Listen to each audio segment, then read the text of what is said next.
Hello friends. तो हमने question number 2 complete कर लिया है एक्सरसाइज 8.2 का। आइए देखते हैं क्वेश्चन नंबर 3। ऐसा ही ये क्वेश्चन आपको उदाहरण में मिलेगा, तो ये क्वेश्चन हम लोग देख लेंगे तो फिर उदाहरण वाला क्वेश्चन भी बन जाएगा। सेम टू सेम क्वेश्चन है। क्वेश्चन है यदि tan a प्लस बी बराबर √13 है और tan a माइनस बी बराबर इतना है, और क्या दिया है, बोल रहा है कि a और b जो है 0 डिग्री से क्या है, बड़ा है, लेकिन 90 डिग्री की या तो बराबर है या उससे छोटा है। ए और बी का मान, ए प्लस बी का मान 90 डिग्री के छोटा है या बराबर है, लेकिन ए बड़ा है बी से, तो ए और बी का मान निकालना है। सेम सवाल आपको एक उदाहरण में भी मिल जाएगा। ऐसा ही है, इसको हम लोग कंप्लीट कर लेंगे, उदाहरण वाला क्वेश्चन बन जाएगा। आइए देखते हैं। आप ये मत सोचिएगा कि ए प्लस बी लिखा हुआ है तो tan को a से गुना कर दें और tan को b से गुना कर दें, ऐसा नहीं करना है। ये पूरा एक थीटा है, a प्लस बी। ठीक है, तो आइए अब थोड़ा दिमाग लगाइए कि tan के साथ कोई थीटा दिया हुआ है और उसका वैल्यू दिया गया है √3। ठीक है, तो tan कितना का मान √3 होता है। √3 देखिए, tan tan 60 डिग्री का मान √3 होता है, यानी कि a प्लस बी का जो वैल्यू होगा वो 60 डिग्री के बराबर होगा। यानी कि a प्लस बी का मान कितना है, 60। तभी तो इसका वैल्यू √3 आया है ना। तो यहां पे हम लिख सकते हैं, चूंकि tan 60 डिग्री बराबर क्या होता है, √3 होता है, इसीलिए a प्लस बी बराबर क्या हो जाएगा, इसीलिए a प्लस बी बराबर हो जाएगा 60 डिग्री। ठीक है, इक्वेशन 1 बना लीजिए इसको। ठीक उसी तरह से यहां पर tan के साथ कोई थीटा दिया हुआ है और इसका मान दिया हुआ 1/√3, तो इस थीटा के जगह पे क्या रखेंगे कि 1/√3 के बराबर हो जाएगा। तो tan का 1/√3, नहीं tan का ना, tan का 1/√3 30 डिग्री के बराबर आता है। tan 30 डिग्री बराबर 1/√3, तो a माइनस बी किसके बराबर होगा, 30 डिग्री के। यहां पर लिख लेते हैं, चूंकि tan 30 डिग्री बराबर 1/√3, इसीलिए a माइनस बी बराबर कितना हो जाएगा, 30 डिग्री। ठीक है, इसको हम मान लेते हैं समीकरण 2। ठीक है, अब इसको आप क्या कीजिए, a प्लस बी बराबर 60 और a माइनस बी बराबर 60 विलोपन विधि द्वारा हल कर लीजिए। समीकरण क्या करें, जोड़ दे कि घटा दे। देखिए a दोनों प्लस में है, b प्लस में है और b माइनस में है यहाँ पे, तो दोनों को जोड़ देंगे। जोड़ने में साइन चेंज नहीं होता है, तो b खत्म हो जाएगा और a का मान निकाल लेंगे आराम से। तो लिख देते हैं यहाँ पे समीकरण 1 और 2 को जोड़ने पर, ठीक है, समीकरण 1 और 2 को हम जोड़ दे रहे हैं। तो यहाँ पे लिखना होगा a प्लस बी बराबर कितना है, 60 डिग्री, और यहाँ पे है a माइनस बी बराबर 30 डिग्री। दोनों को जोड़ लेते हैं तो क्या होगा, ये प्लस और ये माइनस खत्म हो जाएगा। यहाँ पे एक a और एक दो a हो जाएगा। 2a बराबर 90 डिग्री, a बराबर 2 जाके भाग कर देगा तो हो जाएगा 45 डिग्री। a का मान हम लोग 45 डिग्री निकाल लिए हैं। फिर इस a के मान को इसमें रख देंगे, b का मान निकल जाएगा। तो लिख देते हैं a का मान समीकरण 1 में रखने पर, तो 1 में रख देते हैं समीकरण, मतलब a का मान a प्लस बी बराबर 60 डिग्री है, a का मान आ गया हमारा 45 डिग्री,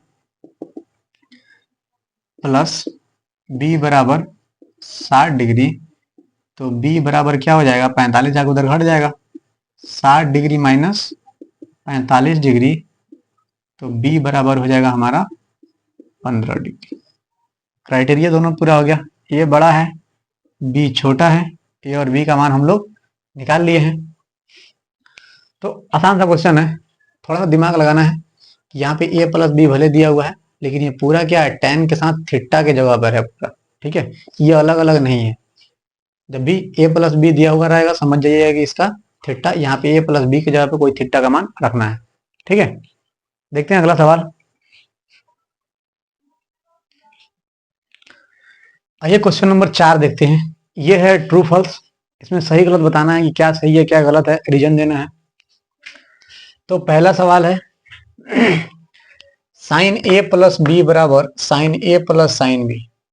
यही सवाल हमने पिछला क्वेश्चन में किया था, क्वेश्चन नंबर 3 में, कि tan ए प्लस बी बराबर कुछ मान दिया हुआ था।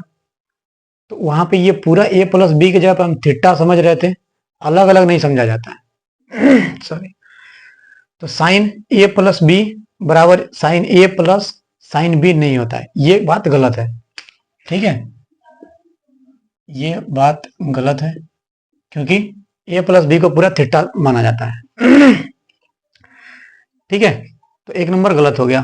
2 नंबर में है कि थीटा में वृद्धि होने के साथ साइन थीटा के मान में भी वृद्धि होती है, यानी कि हम एंगल का मान अगर बदलते जाए तो साइन थीटा का जो भी मान होगा हमेशा बड़ा होते चला जाएगा, इसके मान में वृद्धि होती जाएगी। तो देखिए थीटा का मान अगर 0 डिग्री है तो साइन थीटा का मान कितना है 0। 30 डिग्री जब हो जाएगा थीटा का मान, तो साइन थीटा का मान कितना हो गया 1/2। क्या 0 से 1/2 ज्यादा नहीं है? ज्यादा है, ठीक है। तो यहां तक तो ठीक है। साइन ए का मान अगर 45 डिग्री पर देखा जाए तो 1/√2 1/2 से ज्यादा ही है। थोड़ा दिमाग लगाइए आप कि 1 में 2 से भाग दे रहे थे, लेकिन 2 √2 से तो बड़ा होता है ना, और √2 2 से छोटा हो गया, यानी ये वाला नंबर इससे छोटा है। तो छोटा नंबर से अगर ये दोनों सेम है, इसमें भाग देंगे तो कभी भी इससे ज्यादा ही मान निकलेगा। तो आप कैलकुलेटर से निकाल के देख लीजिएगा, इससे ज्यादा मान इसका है। फिर 60 डिग्री पे √3/2 जो है इससे ज्यादा है, और सबसे ज्यादा है 1, ठीक है। तो साइन थीटा का मान बढ़ता चला जाता है जब थीटा का मान बढ़ाया जाए। थीटा में अगर वृद्धि किया जाए तो साइन थीटा का मान बढ़ेगा हमेशा। आप इसका कैलकुलेशन करके देख लीजिएगा, इससे बड़ा ही आएगा, ठीक है, और इससे भी बड़ा ये है, ठीक है। तो साइन थीटा का मान थीटा के मान में वृद्धि होने के बाद ये बढ़ रहा है, ठीक है। तो क्वेश्चन नंबर 2 है, ये बात बिल्कुल सही है, ये बात सही है। आप रीजन दे दीजिएगा कि 0 डिग्री बराबर 0, 30 डिग्री बराबर 1/2, साइन थीटा का मान 1/2 दिखा दीजिएगा, हो जाएगा, ठीक है। 3 नंबर में बोल रहा है कि थीटा में वृद्धि होने के साथ साथ फिर थीटा का मान बढ़ा रहे हैं, तो थीटा अगर बढ़ेगा तो कॉस थीटा के मान में भी वृद्धि होगी क्या? यानी कि ये थीटा ये बढ़ते चला जाएगा तो कॉस थीटा का भी जो मान होगा ये बढ़ता चला जाएगा? तो नहीं, क्योंकि देखिए ये रिवर्स ही तो है, ये ज्यादा था, ये कम था, ये कम था, ये कम था, ये पहले आ गया। थीटा का मान हम बढ़ाते जा रहे हैं तो कॉस थीटा का मान घटते जाएगा ना, क्योंकि इसी का तो उल्टा है। ये अगर बढ़ते जा रहा था तो ये बेचारा घटते जाएगा, ठीक है। तो ये हो जाएगा थीटा में वृद्धि होने के साथ कॉस थीटा के मान में वृद्धि होती है, तो ये बात है गलत, ये बात गलत है। थीटा के मान में वृद्धि होने के साथ साथ कॉस थीटा का मान नहीं बढ़ता है, ठीक है। आते हैं क्वेश्चन 4 पे।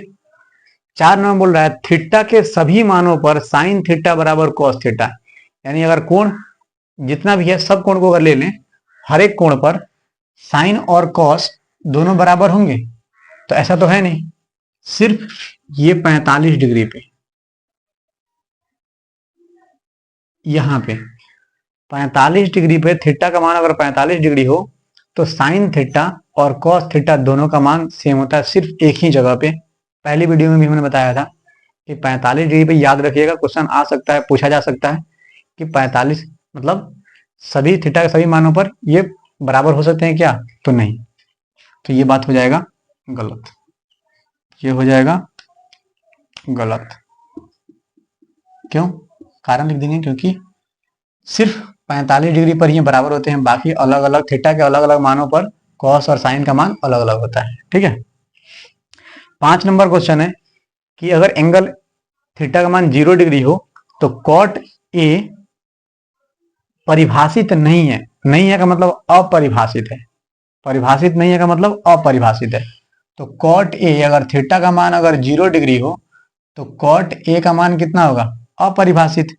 ठीक है, तो ये बात क्या हो जाएगा, ये कथन सही है, क्योंकि थीटा के अगर ए बराबर 0 हो तो कॉट ए का मान क्या हो जाएगा, अपरिभाषित हो जाएगा। ये बात बिल्कुल सही है।